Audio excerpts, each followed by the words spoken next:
Good morning to folks in UK and Europe.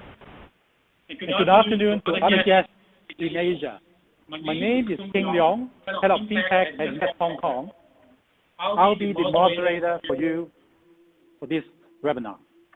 Now, it's my great privilege to have two of the most knowledgeable experts on this regarding this digital assets topic. And to me, I have actually right in front of me, Clara Chu. She's the Director of Licensing and Head of FinTech Unit, Intermediaries at the Securities and Futures Commission. And Clara is one of the architects behind the most recent digital assets trading platform regulations.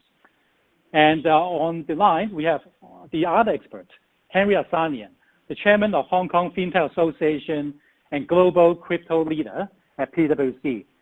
He's a walking dictionary of this topic, and we are just privileged to have Henry with us today.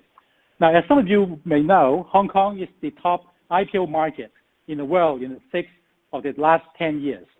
At the same time, we have a sizable financial services sector. We have over 160 banks, 160 insurance companies, and so on.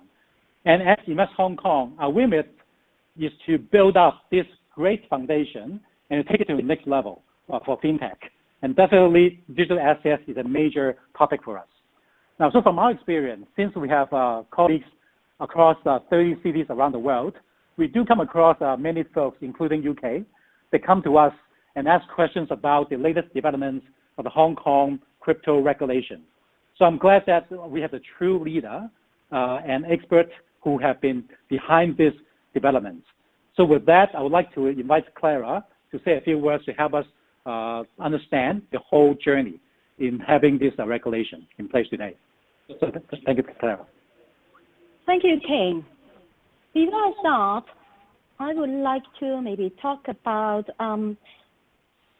let me show a slide. Yeah, maybe I would like to start with talking a little bit about the FinTech contact point of the Securities and Futures Commission. In fact, we have a FinTech unit in the Securities and Futures Commission in Hong Kong. We set up about 2 to 3 years ago. Our work mainly focused on FinTech policy formulation and regulatory requirements setting. We also serve as a contact point with the industry. So if a new FinTech company would like to set up in Hong Kong and apply for the SFC license, it may contact us for a pre-license discussion. Our work covers a wide range of FinTech activities in Hong Kong, including robo-advisors and financial intermediaries adopting disruptive technologies in providing their services. Coming back to our main topic today, regulatory framework for virtual assets in Hong Kong. Maybe let me start by giving you a 10-minute presentation so that you will have a better understanding of the whole regime in Hong Kong. Here, I show you our main pieces of publications about virtual assets. The papers about VA trading platforms, VA fund managers, and distributors. Last year, we created a kind of new regulatory framework for VA trading platforms. Many people ask, why the SFC created this framework? Is it that Hong Kong would like to be a crypto hub? Is it that Hong Kong would like to actively develop its market in the crypto assets? Maybe I will disappoint some of you when I answer all these questions. The straight answer is no. We don't have a mandate to create a less regulatory regime so as to attract more investors or players in the crypto field. We, however, definitely welcome serious and committed crypto companies to Hong Kong. These companies, as we have heard from them, would like to properly license and supervise by a regulator under a clear regulatory framework. Also, some of the business in the crypto world, in fact, has brought into the securities sector in Hong Kong. We therefore consider that having a clear regulatory framework for virtual assets in fact, may be necessary and beneficial to all. On the other hand, some people argue that whether regulation will stifle innovation. I personally do not think that will be the case. The history of automobiles is a classic example. When they are first manufactured and created, many people regarded vehicles as, impractical and dangerous. The public couldn't understand why cars were necessary, as trains and bicycles were already widely used at that time and very, very popular. Vehicles produce air and noise pollution, as some may say, and pose danger to road users.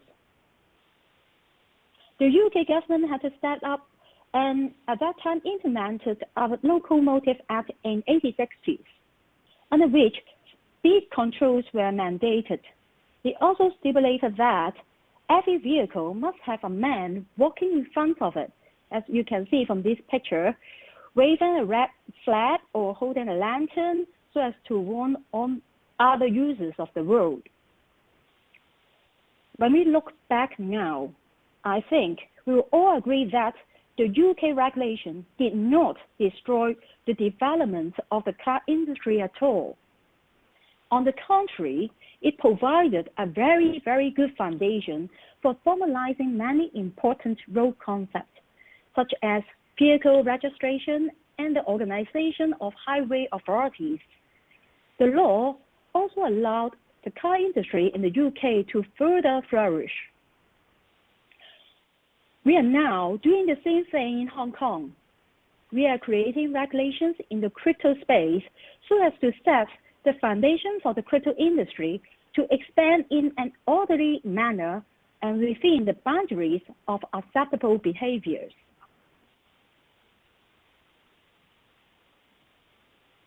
As a financial regulator, our responsibility is to protect investors as well as promote the efficiency and fairness of the Hong Kong financial industry. There must be a right balance between facilitating market development and protecting investors.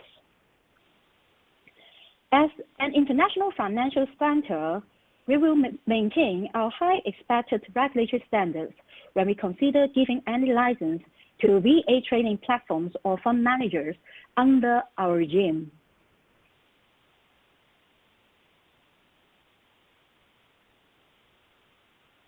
Okay, now let's talk about a licensing framework for VA trading platform.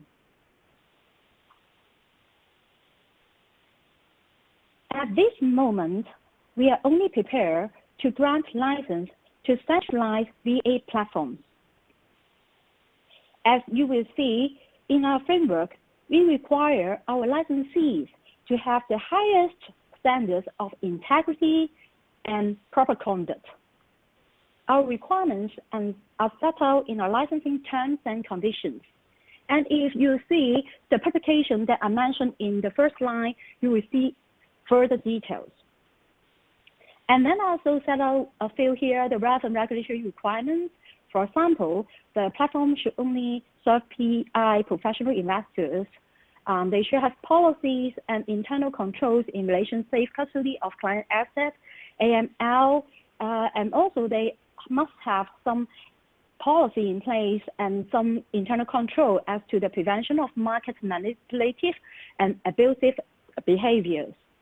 And then for the assets, VA assets that they are going to trade on their platform, they should have done very good and in-depth due diligence on those assets.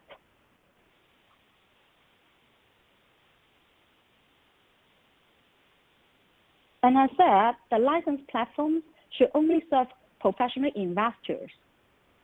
In Hong Kong, professional investors are defined under our law, the Securities and Futures Ordinance.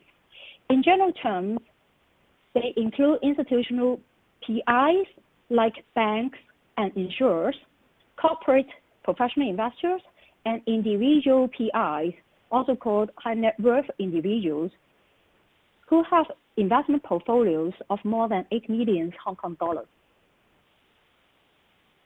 Some people ask whether we, the SFC, will accept and agree VA platforms to provide services to retail as well. At this moment, we are not prepared to do so.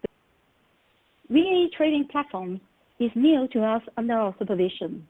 We therefore have to take every single step with extra care.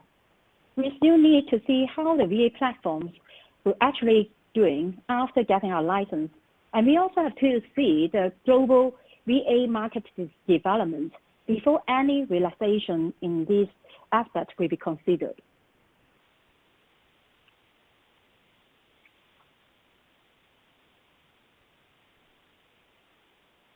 Regarding the requirements on safe custody of client assets and AML, the main feature in our regime is that we ask for an insurance policy in place.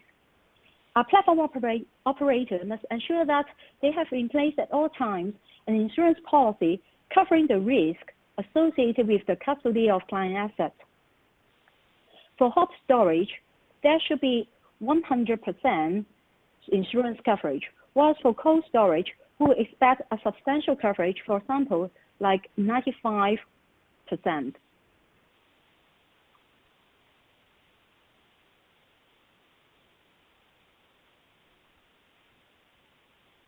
Let me give you more details about our expectation in safeguard of clients' assets. This is one of the key risk areas.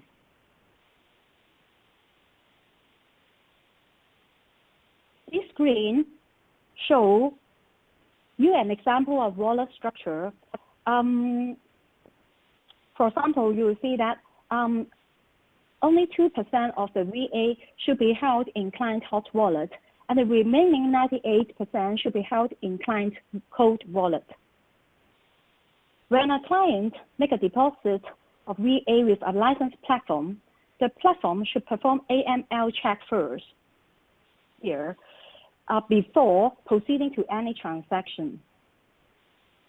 We allow platforms to use technology tools or third-party companies to track the transaction history of a token and confirm whether it is tainted.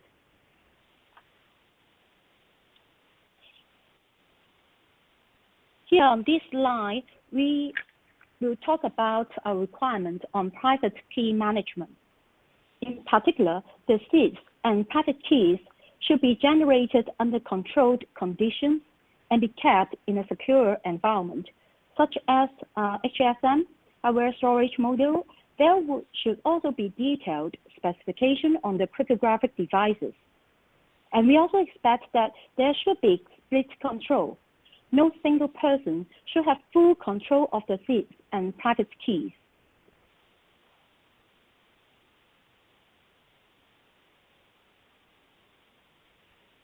We also expect a platform operator to perform reasonable due diligence on all VAs before including them on their trading platforms. I put in this slide a list, but of course non-exhaustive, factors that the platform should consider. I'm not going into any of these in detail. You can read later if you are interested.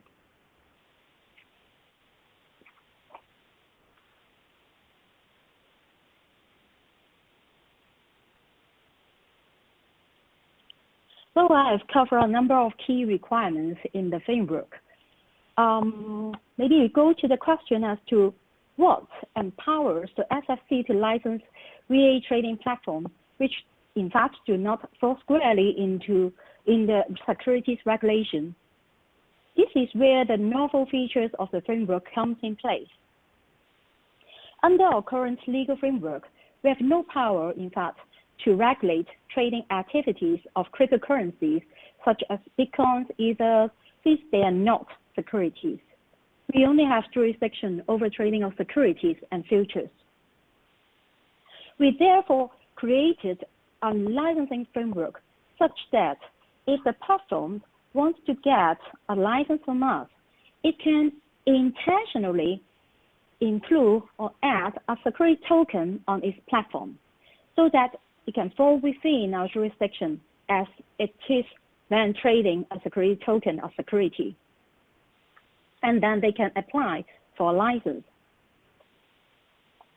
But before we give them a license, they have to agree with us that they would allow us to supervise their whole business, whether the transactions involve only securities or non-security tokens.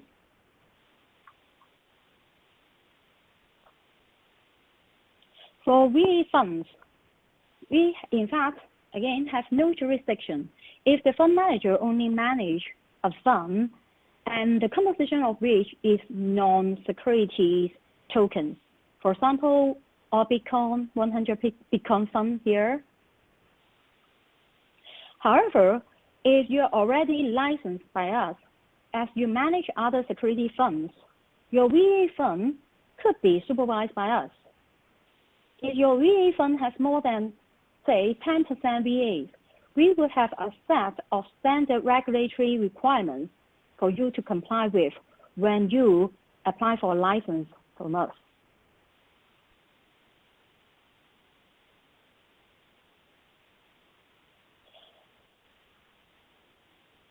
The regulatory requirements are in fact quite similar to that applicable to securities fund managers, the traditional ones. We modify the requirements by incorporating some new concepts, some new requirements so as to better address the risks associated with VAs. The requirements cover the areas like safeguarding of client assets, portfolio valuation, risk management, and appointment of independent auditors. Again, similar to VA trading platforms, VA funds should only be offered to professional investors in Hong Kong.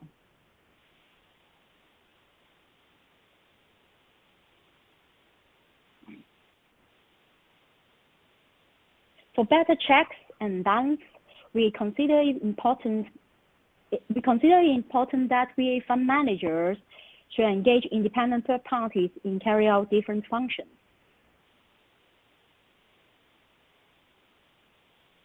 And VA fund managers should conduct their due diligence and select those which comply with international requirements. For example, trading platforms should comply with the FATF requirements and support whitelisting. These are the requirements that we expect if they are trading or engaging any trading platforms to help with their business.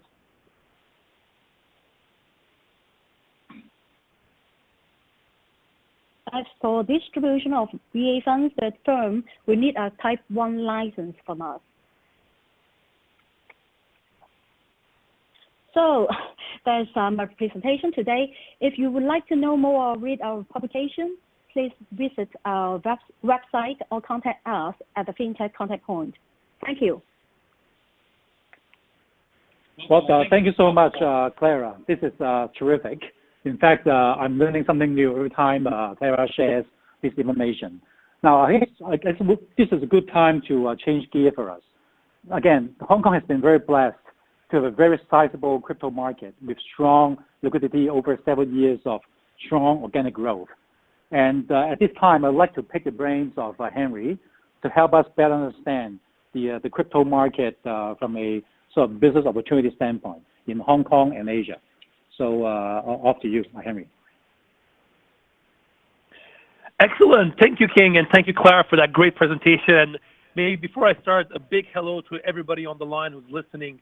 I know a lot of you are home and you have a lot of other things to do, like watching Netflix or watching YouTube videos. So thank you for making the time and being with us today so we can share our passion of not only crypto, but also our passion of Asia and Hong Kong with all of you. So I'm very excited about this opportunity.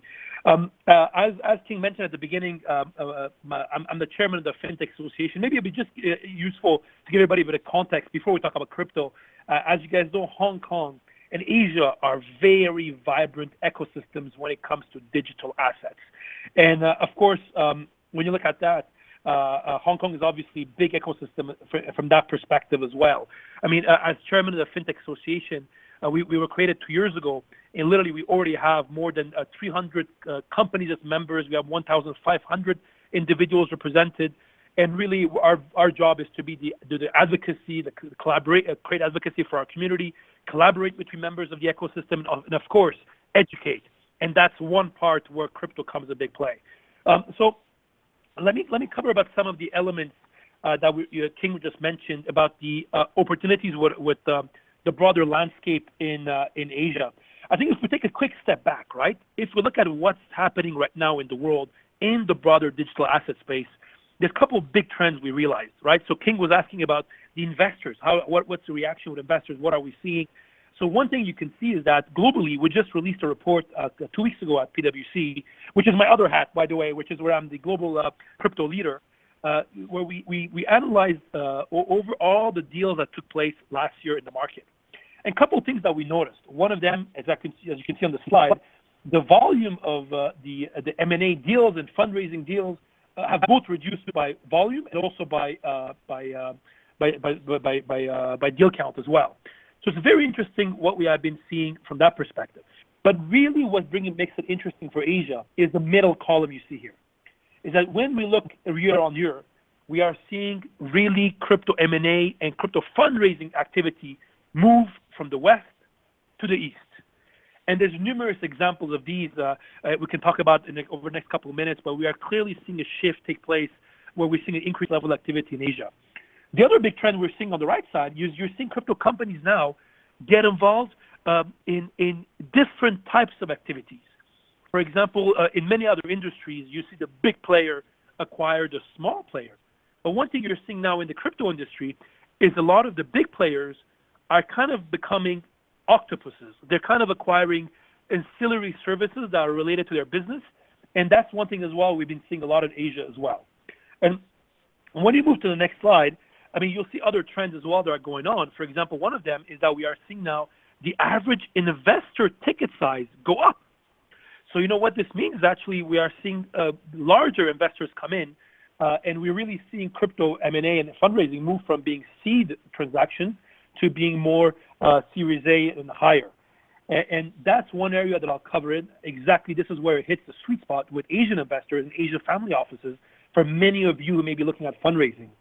And finally, as well, if you look at the last column, is basically what you'll see on the right side is that there's increasingly a consolidation in the industry. What that means is that not actually consolidation, but a lot of the M&A is being driven by large crypto firms acquiring or investing in other crypto firms.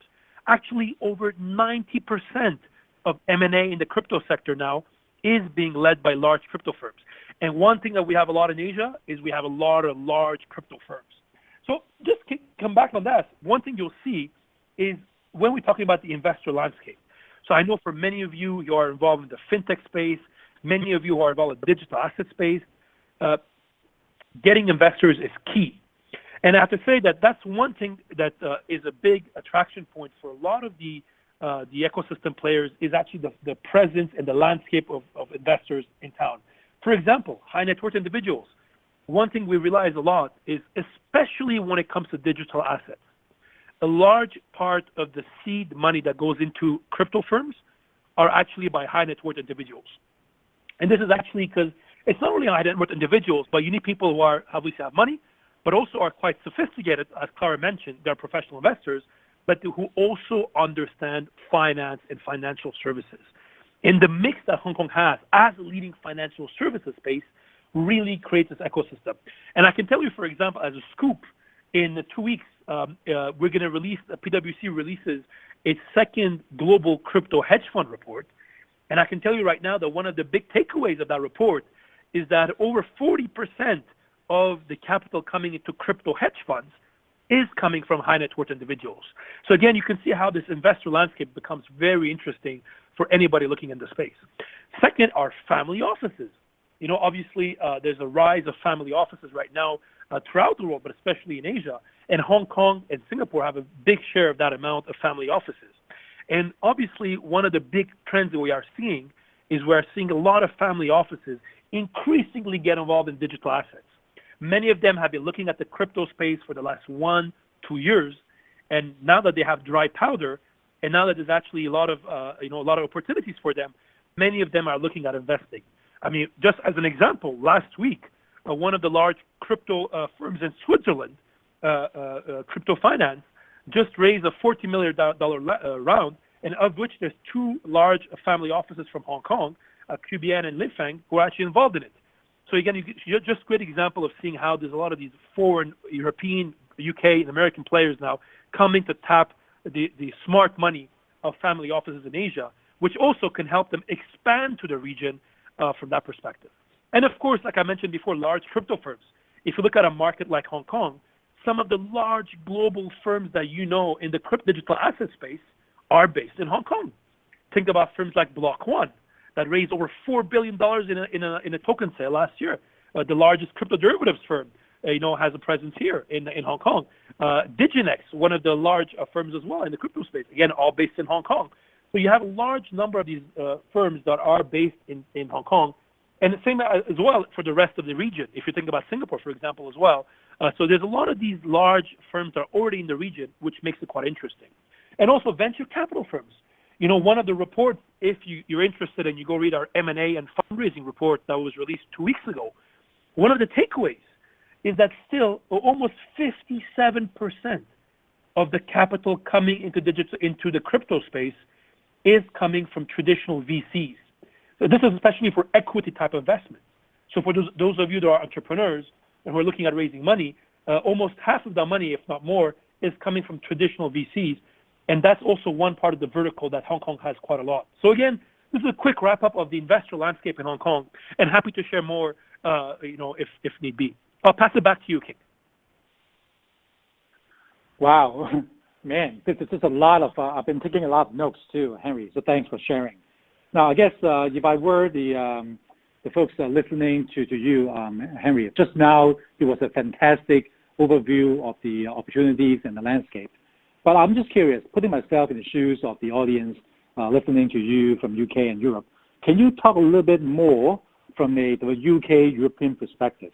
If they are already doing crypto work, so what should they do if they were interested about coming over to Hong Kong?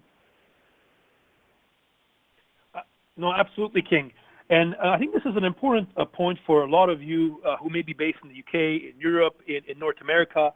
One thing we're realizing now, there's a lot of opportunities for market players to come to Asia.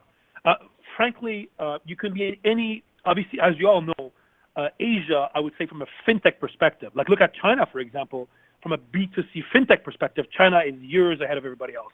InsurTech, China is probably decades over everybody else ahead.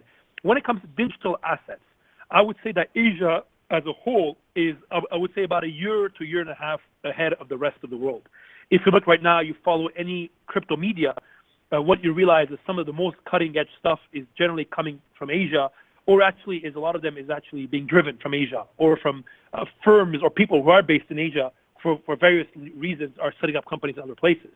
One thing you'll notice is there's a lot of opportunities. For example, what I look at globally, I'm definitely seeing a lot of activity from the large players coming to the region. And there's a couple of reasons for this. And I highlighted here a couple of them. One of them is leading initiatives. I mean, let's not go very far. Let's think about central bank digital currencies. This is when a central bank issues its own digital currency. Well, those of you who are based in the UK, I highly recommend you go read what the Bank of England issued last month. But actually, when you want to know who is actually the leader in the space, you see that China is actually now in talks to launch its own, what they call the Digital Currency Electronic Payment, the DCEP, which actually now is going to go live, being tested in 4 different cities in China. So there's a lot of activity, even though that's taking place in China, there's a lot of actually the impact that it feels around the region from that perspective. So that's one of the examples of really when it comes to a lot of initiatives, many of them are being driven there. Second thing is the active blockchain ecosystem. Well, I can tell you as chairman of the FinTech Association of Hong Kong, one of our most important committees is our blockchain committee. We have about a dozen or so committees, and this blockchain committee that we have is extremely active. For example, we released last year a best practice guide to token sales. And even this year, we just released, and the ecosystem is actually quite big. This year, we just released the Hong Kong blockchain ecosystem map that shows you really the range of companies who are involved in crypto and blockchain when it comes to not only technology firms or financial services or service providers, but also the crypto educational firms and even crypto media firms are based in Hong Kong. So there's a very, very active ecosystem from that perspective. Another thing is really regulatory clarity. And I have to say, I'm so proud of seeing the work that the SFC has done. I mean, you heard from Clara a couple of minutes ago. And let me be very, very frank there. I have the very privilege in my job to deal with many regulators around the world. And I would say that the SFC is without any doubt one of the most knowledgeable regulators in the world when it comes to crypto. Some of the conversations you can have with Clara, who was speaking earlier, I can guarantee you that they're very leading regulator when it comes to the space. And I would say that even in the region, one of the things that the industry has been asking for a long time is regulatory clarity.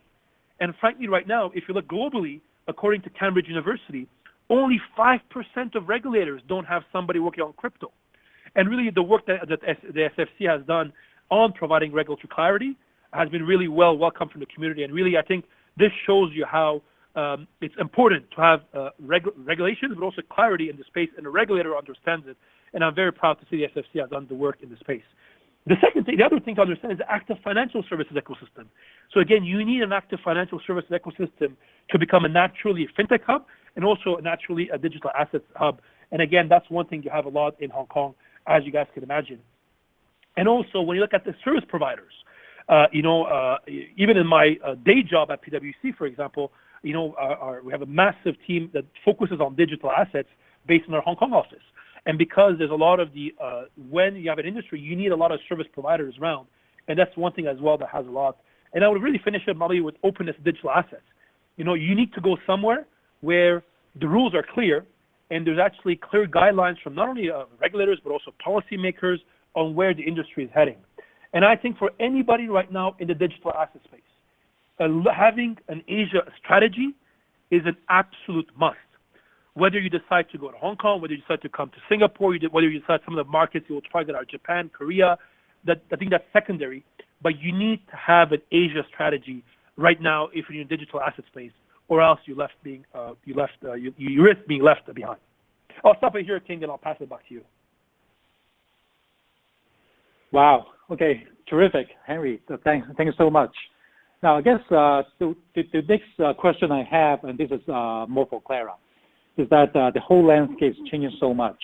And Clara, to my understanding, you've been working very closely with your peers, with other regulators around the world, at least those who are very active in the space. So can you shed some light about what's the international development on crypto class and crypto regulations? So off to you, Clara. Thank you, King.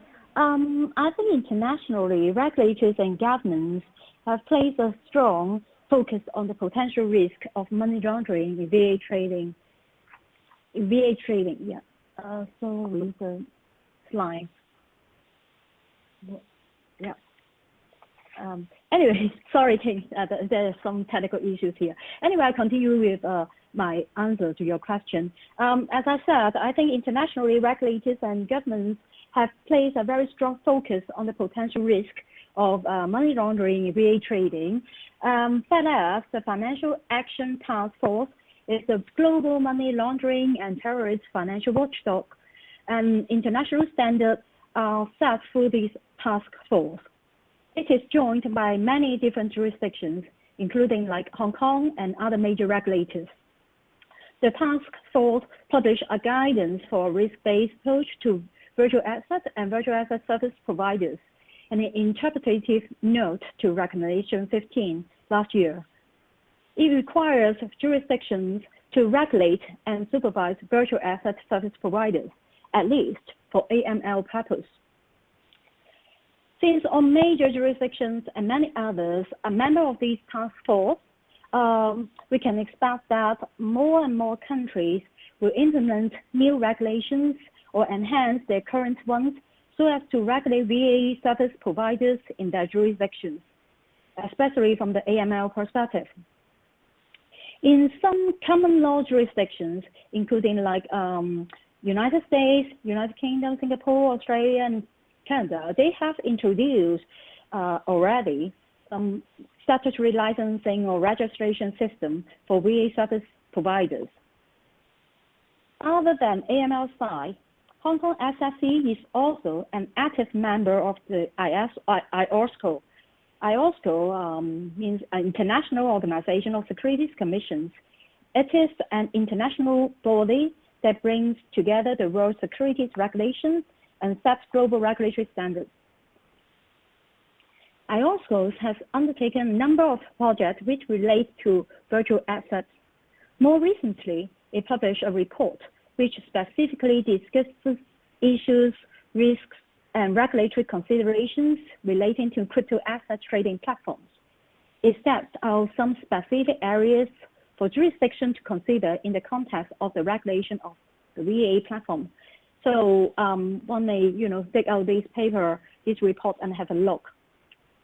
The specific areas that it touches upon are very similar to those which the SEC identified in our VATP, the VA trading platform framework that we created last year. The areas are mainly like safeguarding of client assets, conflicts of interest, market integrity, price discovery, and the whole operation of the platform. Those will be the key areas. All in all, it seems that in future, if securities regulators do decide to regulate further the virtual asset trading platforms or other related businesses, they will regulate them in a way similar to other securities business. For example, when we talk about regulating VA trading platform, maybe we will also take into account or make reference to the regulation of the stock exchange, something like that. And then the key focus areas will be those I just mentioned. Wow. Okay, so thank you, Clara.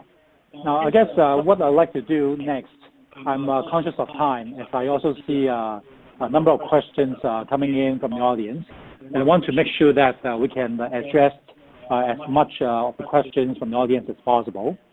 So perhaps I would just, let me see, there's a lot of them. Okay, let me just pick one to start with. Perhaps I would pick on Henry to help us understand a bit better. So let me just state the question from one of the audience. Now, what does the panel think about stablecoins, mainly about Libra 2.0 and bank-backed stablecoins like the JPM coin? So, Henry, any thoughts? Yeah, great question. I think no crypto panel can take place without talking about Libra, fortunately or unfortunately. Sure, so let me give you a bit of a summary on that. I guess there's a couple of things we need to understand, right? So let me start with Libra, and then I'll move to the other types of stable coins in the market. First of all, I think we need to understand that actually stable coins are kind of a must in the crypto ecosystem. Right now, for example, we're seeing a record number of usage of stable coins, and there's a couple of reasons for it. One of them, let's say you're managing a portfolio of assets, of a crypto portfolio. Whenever the markets get choppy or there's volatility, people want to move out, let's say, of trading Bitcoin and others. They move to stable coins. What is a stable coin, by the way? It's a digital asset that is backed one-to-one by fiat currency like the US dollar, the GBP, or euro, or whatever. So that's what actually we're seeing a lot of demand, because when people are trading portfolios and things, markets becoming volatile, they move it to such stable coins. But really, that's not a real big game changer. Where we're really seeing the big game-changing activity has been with the big announcement of Libra 9 months ago. Libra, make no mistake, is in the history of money and financial services one of the biggest developments that ever happened. It had a couple of consequences. One of them, it brought this topic of digital currencies, central bank digital currencies, on top of the agenda of policymakers around the world. And actually, when you look at it right now, actually last week, we're filming this today on April 28th. When you look at the last week, the Libra Association released a version 2.0 of its Libra white paper. And really, you can see in there, for those of you interested, you can see I have a summary on my LinkedIn page, and you can read about it. It's an article about 10 things you need to know about Libra. But basically, they made a couple of differences. One of them, the things they made, is they made a stable coin. So basically, what is going to happen on the Libra coin, based on the Libra network, you'll be able to have a Libra USD or a Libra GBP or a Libra Singapore dollar. And this has a couple of benefits. The biggest, where there's an opportunity for Libra, is actually not within a country. For those of our friends listening, for example, from the UK, when you're trying to send to your buddy, 10 pounds, it's actually not that complicated. Within the same country, it's okay. For those of you who are listening from the US, you can do a Venmo to somebody, or those of you from Hong Kong, you can send a PayMe, for example. Generally, sending payments within the same country is maybe not ideal, but it works okay. Where there's a massive gap is when it comes to cross-border transactions. For example, today, in 2020, the average cost of sending a remittance payment around the world is around 7%, which is unacceptable in an era that I can send a WhatsApp sent to somebody for free. I can send you an email, or for free around the world in a second. Why does payment is so expensive? In many cases, it also takes a couple of days. And this is not a small problem. Every year, we have over 250 million people sending over $500 billion in remittances. And this is the problem that I think solutions like Libra are going to be able to solve. It's really when it comes to cross-border payments, cross-border transactions.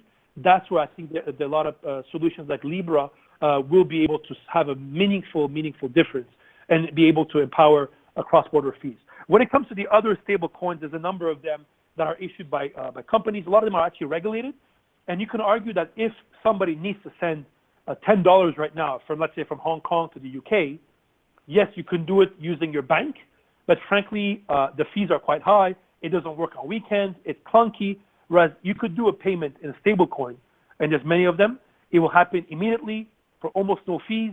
You can do it 24/7, and it's often way more convenient. So very interesting space what's going to happen with stable coins and also with central bank digital currencies. I'm happy to answer questions on that as well if there's any from the audience. I'll pass it back to you, King. Okay, Henry, I'll let you take a breath and let me direct a question to Clara. Okay, let me see. Okay, let's take this one.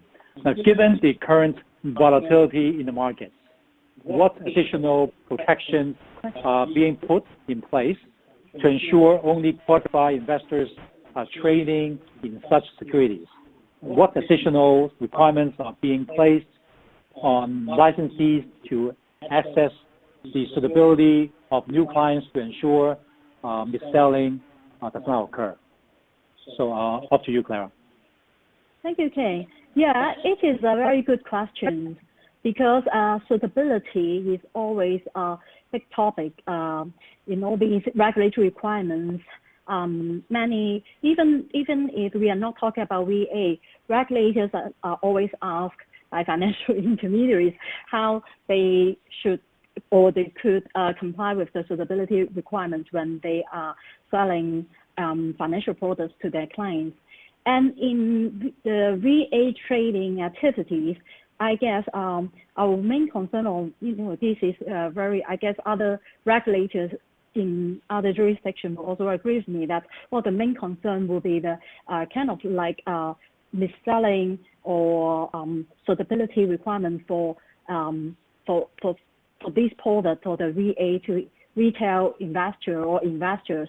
And as said, our regulatory framework in Hong Kong, we only allowed VA trading platforms to serve professional investors. So we don't have much issue about the selling to retail. Having said that, we are still very concerned about the regulatory requirements for selling to high net worth individuals or individual professional investors.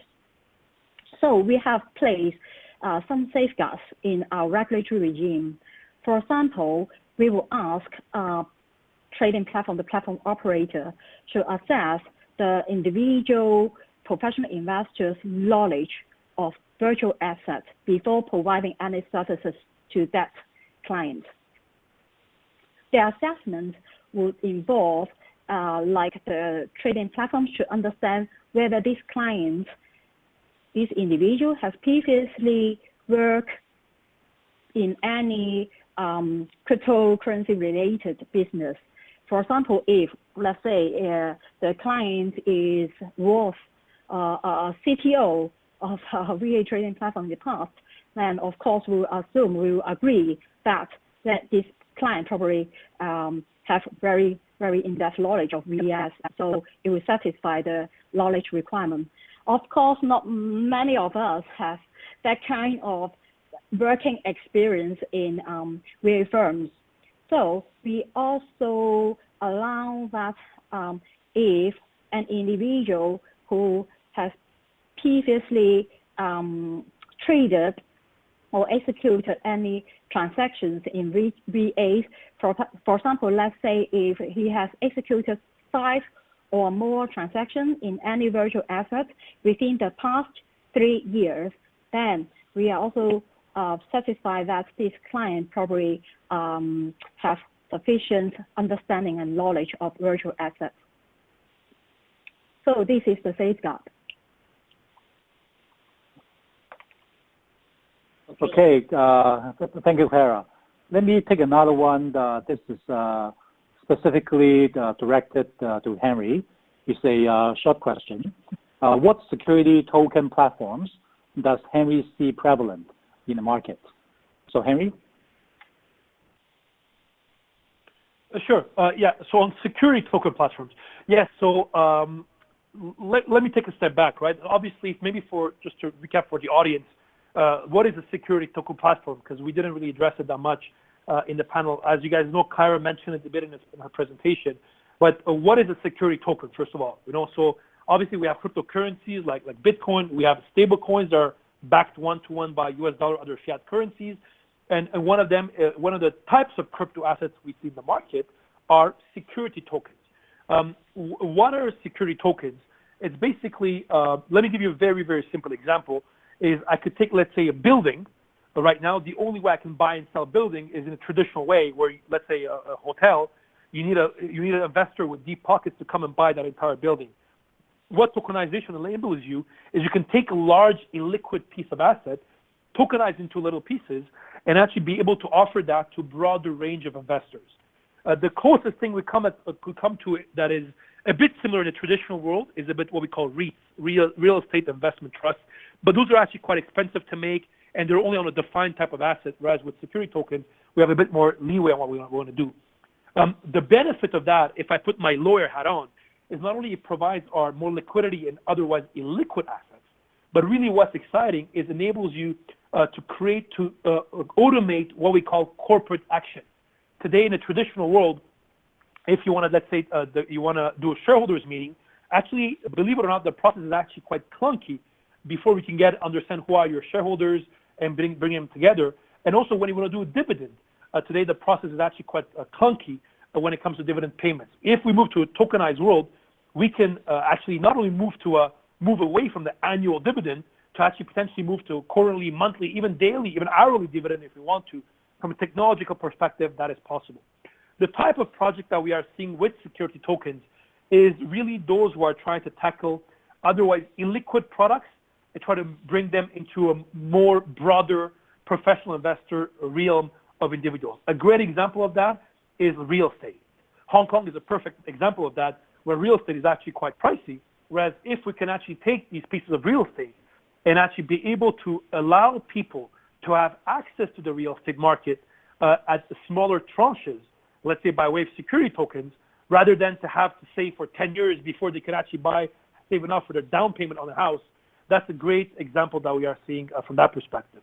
When it comes to platforms, I think which was your question, King, is obviously there's a number of them taking place around the world. And frankly, there's a couple of challenges we are seeing right now globally. One of them is the standards. So there's a number of standards right now when it comes to security tokens developed by different platforms. And again, there's no one dominant one yet, if we want to put it like that. Second is also investor. So while there's a number of platforms already, coming up in the market, we still have not seen the investor flow that we were expecting into security tokens yet. And so that's one of the things I think we're watching right now. But one thing I would mention when it comes to security tokens, regulatory compliance is key. So what's going to differentiate platforms with others over the next couple of months and years will be all these platforms need to ensure that they can comply with the various regulatory requirements, many of them that were mentioned by Clara earlier in this presentation, in order not only to be able to grow in this space, but to be able to grow sustainably. And I'll stop it here, King, and I'll pass it back to you. Oh, thanks, Henry. Well, I have one more for you.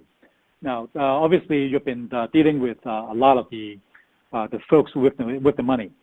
So the question is, what is the main hurdle that crypto funds face currently in fundraising? Is it risk aversion or lack of education among investors? So Henry, any thoughts on this? Yeah, that's a great question. So thank you, by the way. I'm seeing a lot of questions come from the audience. It's very impressive.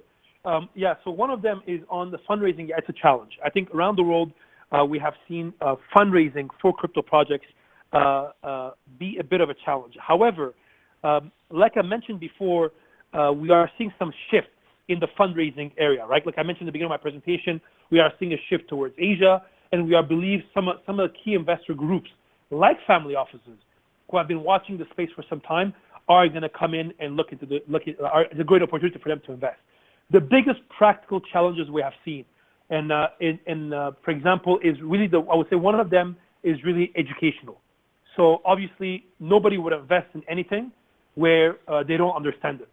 And actually, it's been one of the biggest challenges for a lot of the fundraising work that we've seen in the market. Education is key. So that's one of the things as well.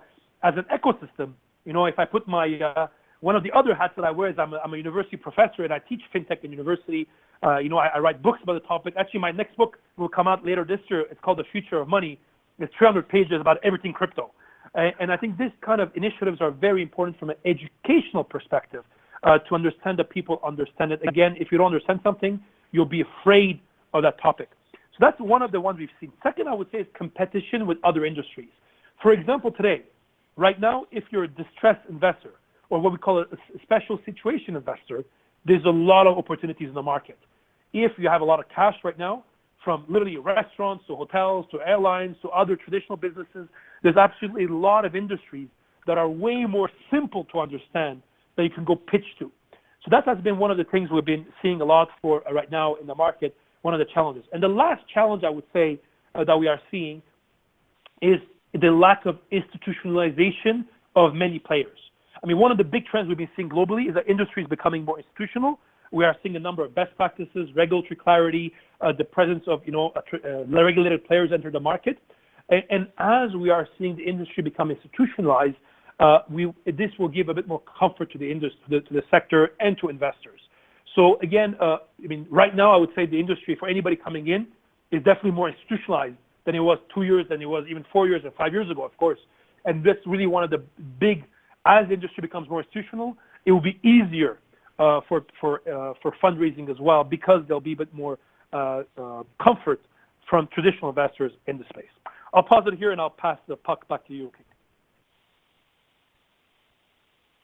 Okay, thanks, Henry. Let's see. We have about 8 minutes left. So let me have another one, perhaps this time for Clara. So the question is, what do firms do in terms of insurance? Yes. In my previous presentation, I've covered a bit about the insurance requirements that we set out for the UEA trading platform that would like to get our license. Maybe I just repeat it again because I see there are some questions about these. Yes, in the regulatory regime, we'll expect platform operator should ensure that there is an insurance policy in place at all times, covering risk associated with the client virtual assets. And that policy should cover 100% of client assets in hot storage, and substantially, for example, say 95% or more of the client virtual assets held in cold storage.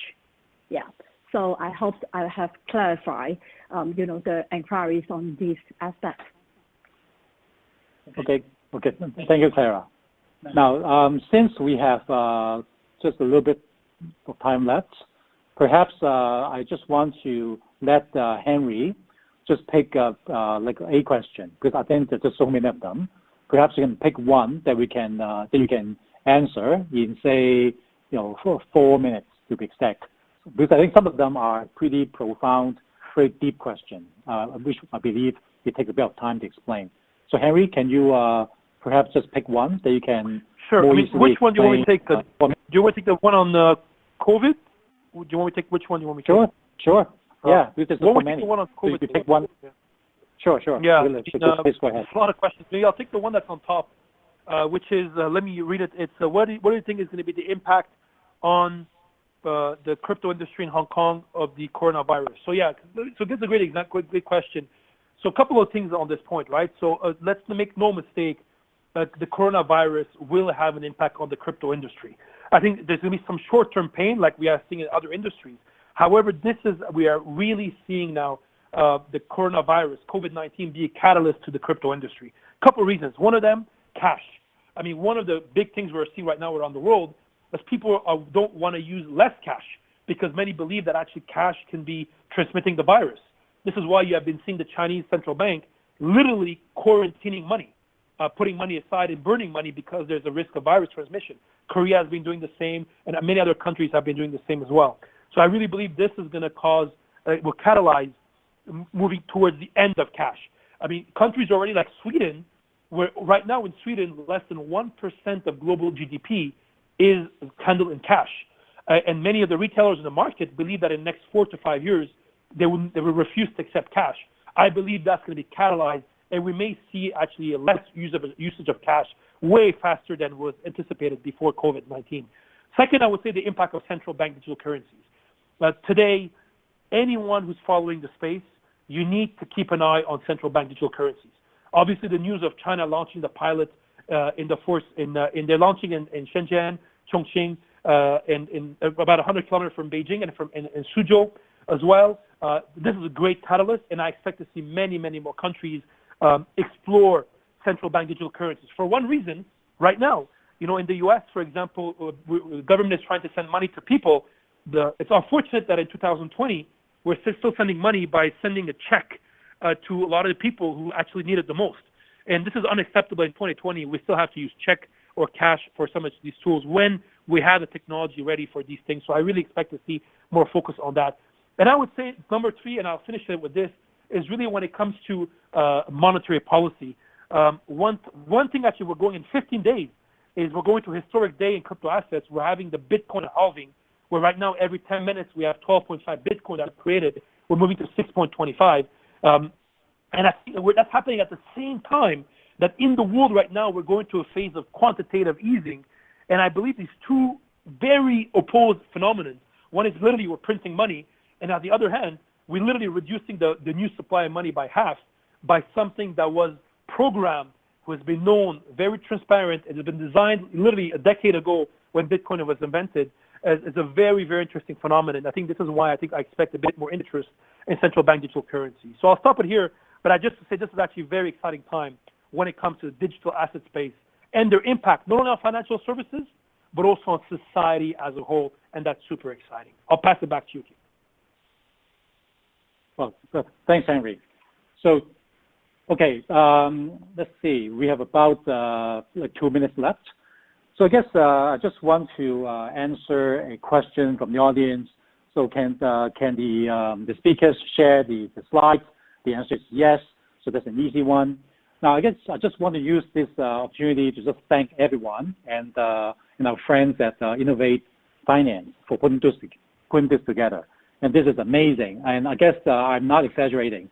Before we start this webinar, we were told that this webinar is the second most attended webinar for the entire Innovate Finance virtual conference. So thank you for everyone for logging in to listen to us. Now, over the stretch of the past hour, you have seen the contact information of Henry, of Clara, and also at IMEX Hong Kong, we'll be reaching out to you to follow up in case you have some questions that are not being answered today, which I'm sure that some of your questions are not answered. So we're happy to follow up with you to see where we can help. Because at the end of the day, the way that this Hong Kong is positioned is that we are like a super router of the Hong Kong FinTech ecosystem. So besides the leaders we have today, in Henry and Clara, we can also connect you with the other major stakeholders. So with that, I just want to conclude and wish you all good health and be safe. Thank you for your attention. Thank you.